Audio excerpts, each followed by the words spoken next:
Bonjour, bonjour, chers amis de la diaspora en général et ceux de la provenance de l'église Montagne Sainte en particulier.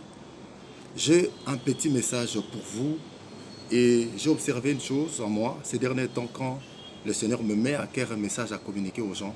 Je me sens égorgé, étranglé, essoufflé jusqu'à ce que je vais faire part du message et je serai libre.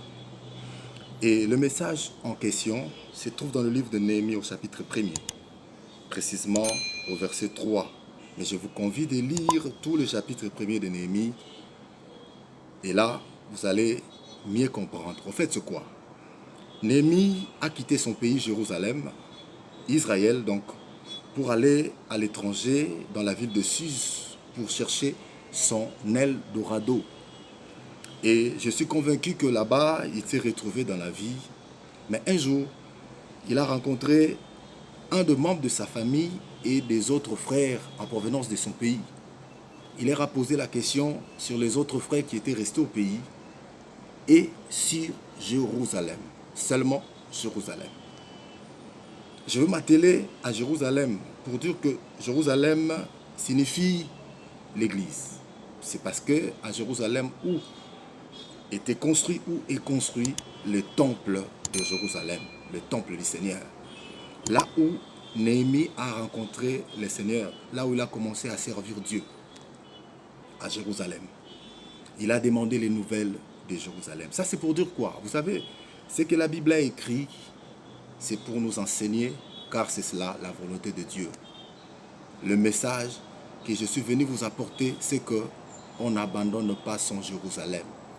Chers amis, bien-aimés dans le Seigneur, n'abandonnez pas votre Jérusalem. Vous qui êtes à l'étranger, même si vous avez actuellement une église d'attache, où il y a même des encadreurs spirituels, mais l'église où tu as commencé à servir Dieu, là où tu as rencontré le Seigneur, n'abandonnez pas. Ne coupez pas ces cordons, ne coupez pas ces contacts, cette relation.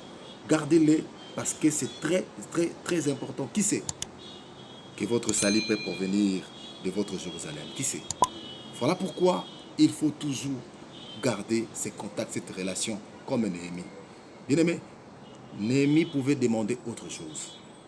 Mais s'il a posé la question sur d'autres renseignements, mais aussi sur Jérusalem, c'est parce que il savait pourquoi. C'est la volonté de Dieu. Je vais vous dire une chose, une vérité, plus qu'une vérité d'ailleurs. Bien-aimé, un enfant ne peut avoir qu'un seul père biologique. Même s'il a été adopté par un autre papa. Mais être le fruit des entrailles, c'est seulement de son père biologique. Et cela a une explication spirituellement. Dans le Seigneur, nous sommes nés, nous sommes produits des entrailles de quelqu'un. Et celui-là, c'est le père spirituel. On peut avoir des encadreurs spirituels, mais le père, il n'y en a qu'un. Donc le message, n'abandonnez pas ton Jérusalem. C'est cela le message.